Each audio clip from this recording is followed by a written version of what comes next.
Why care about reservoir maps now? Because reservoirs sit at the center of several China questions at once: water supply, hydropower, drought planning, flood control. The new point from NASA's report is simple.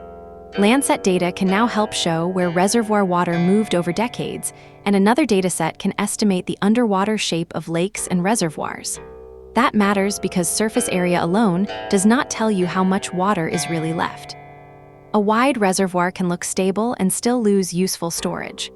For China, where river basins face uneven rainfall, heavy demand, and large infrastructure systems, better measurements change the quality of the debate. This is not a story about one dramatic image from space. It is about a longer record, a record that can help separate seasonal ups and downs from deeper structural change. The first study described by NASA comes from researchers at the University of Southampton. They used Landsat to identify where permanent surface water advanced or retreated from 1984 to 2022. The key word is permanent. Reservoirs and lakes always rise and fall with seasons, so the challenge is to avoid mistaking normal variation for a lasting shift. The team used two water detection methods. One was the modified normalized difference water index. It uses shortwave infrared instead of near-infrared to help pick out water. The second was the green-red normalized difference water index, proposed by the team to identify the year of transition more precisely. The result is a global dataset showing where water changed and when. For China, that kind of timing matters.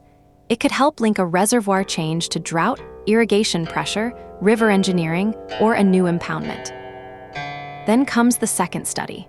Researchers at Texas A&M University combined Landsat with ICESat-2, the Ice, Cloud, and Land Elevation Satellite 2, to build a global bathymetry dataset called 3D Lakes. Bathymetry means the shape of the ground under the water. That may sound technical, but the practical point is easy to grasp. If you know the basin shape, you can estimate storage capacity more realistically. NASA says the dataset covers about 500,000 lakes and reservoirs worldwide. It is static because underwater topography usually does not change much from year to year. For water managers, this fills a major gap.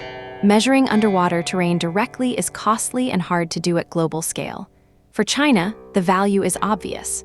A reservoirs policy meaning depends on volume, not just visible area. Flood risk, dry season supply, and hydropower planning all depend on that hidden geometry. The NASA article does not focus on China specifically, so we should stay careful. But the implications travel well. China has large reservoir networks tied to agriculture, cities, and power systems.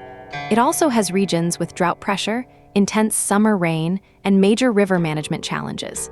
In that setting, long-run surface change data plus bathymetry could improve how officials and researchers judge water security. It could help compare visible shoreline retreat with actual storage loss. It could support local checks against in situ data, meaning measurements taken on the ground or on the water. It could also sharpen questions the public often asks in a broad way. Are reservoirs filling? Are they silting? Are dry years becoming more damaging? The datasets do not answer all of that on their own, but they make the basic picture clearer, and that is often the first bottleneck in China water debates. There are limits here, and they matter. Satellite datasets are powerful, but they are not the same as direct local surveys. The surface transition study is designed to identify permanent changes, not every short-term event. The bathymetry dataset is meant to support estimation, not replace detailed engineering measurements for each reservoir, and causes still need interpretation. If water retreats, that alone does not prove why. It might be drought. It might be irrigation withdrawals. It might be management rules. It might be new infrastructure upstream. Still, the advance is real. NASA's report shows two tools that work together. One tracks where and when water changed, and the other reveals the basin shape below. For China big questions, that is the payoff. Better water arguments start with better baselines. These datasets do not settle policy. They make policy questions more measurable and therefore harder to wave away.